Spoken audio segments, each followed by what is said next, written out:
Cube Radio. Salut, c'est Charles Dran avec l'équipe dans 5 minutes. On s'intéresse aux sciences, à l'histoire et à l'actualité. Aujourd'hui, on parle de l'ennui.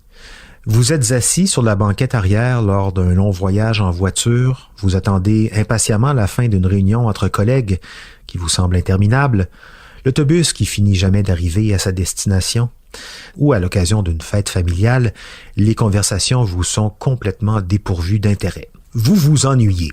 Mais cette impression d'ennui, à quoi sert-elle? C'est quoi l'ennui donc? Et quelle est sa fonction biologique? Voici Benoît Mercier. Lorsqu'on ressent la faim, on comprend d'emblée que notre corps a besoin de se nourrir.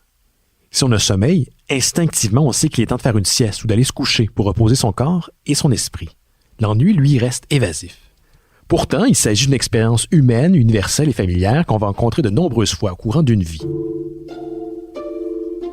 Philosophes, artistes, psychologues et neuroscientifiques se sont penchés sur l'ennui afin d'en décoder les mécanismes. L'intérêt pour le sujet n'est pas nouveau. Dès l'Antiquité, le philosophe stoïcien Sénèque parle de l'ennui comme une sorte de nausée, une lassitude qui s'exprime par une agitation, un manque d'intérêt et même des affaissements.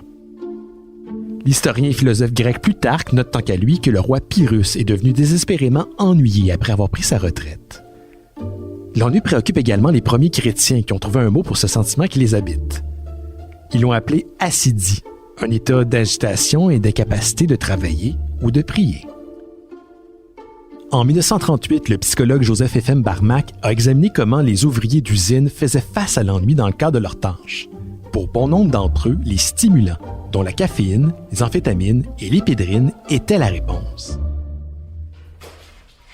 Depuis plus d'une décennie, l'ennui est revenu dans la mire des chercheurs. Précisons qu'il n'y a pas de définition universelle de l'ennui. Celle-ci varie selon les scientifiques, les penseurs et les institutions universitaires qui en font leur champ d'étude. Ses causes et l'intensité à laquelle il est ressenti diffèrent également selon les individus.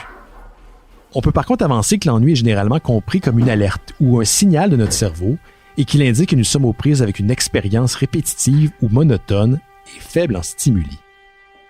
Pour le psychologue clinicien John D. Eastwood et ses collègues du Boredom Lab, le laboratoire de l'ennui littéralement de l'Université de York, les caractéristiques de l'ennui sont définies comme une difficulté à se concentrer, un mécanisme de stimulation déréglé, un sentiment que sa vie manque de sens et qu'on n'a pas de maîtrise sur celle-ci.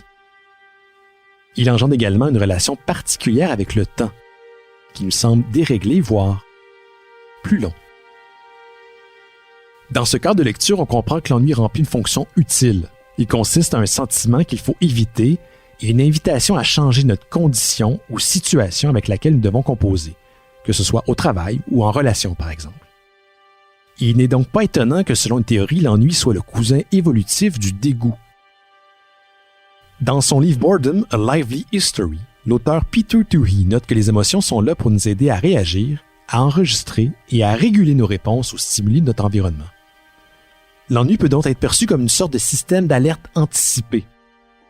Si le dégoût est un mécanisme par lequel les humains évitent les choses nuisibles, alors l'ennui est une réponse évolutive à des situations qui peuvent se montrer néfastes. Car l'ennui a un côté sombre. Pour les personnes qui sont facilement emportées par des élans d'ennui, plusieurs recherches ont démontré qu'ils sont plus à risque à connaître une dépression, des troubles anxieux, des dépendances aux jeux, ainsi que des troubles d'alimentation, d'agressivité et d'autres problèmes parasociaux. L'ennui est également associé à une consommation accrue d'alcool et de drogue, substances par lesquelles certaines personnes, généralement des hommes, tentent d'échapper à l'état désagréable causé par celui-ci.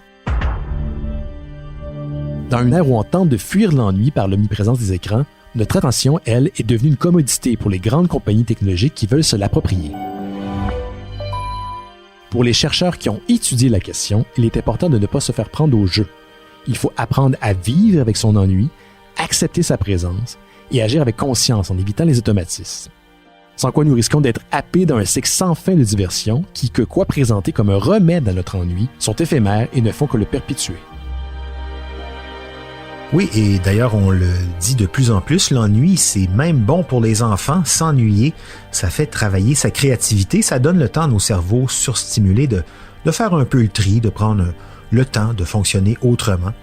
L'auteur espagnol José Bergamin disait justement que L'ennui des huîtres produit des perles. Hein? C'est beau.